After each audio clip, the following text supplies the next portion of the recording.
Housewife কাকে বলে সত্যি বলতে তা এখনো জানা হয়ে ওঠেনি।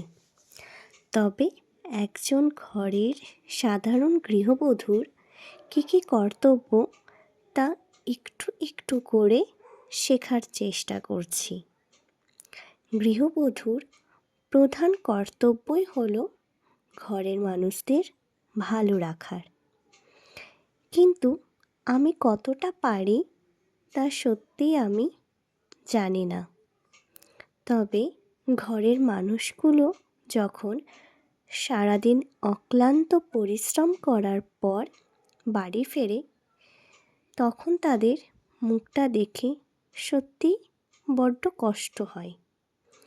তারা চায় এবার একটু বিশ্রাম, আর সেই বিশ্রামের মাঝে যদি তাদের পছন্দের কিছু টিফিন তাদের সামনে উপস্থাপনা করা হয়, আর সেই প্রিয় জিনিসটা পেয়ে তাদের মুখের সেই কোমল হাসিটা সত্যি আমাদের সারা দিনের যত ক্লান্তি কষ্ট সব দূর করে দেয়।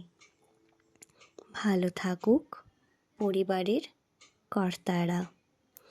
আমার ভিডিওটা কেমন লাগলো ছোট্ট একটা কমেন্টের মাধ্যমে অবশ্যই জানিও।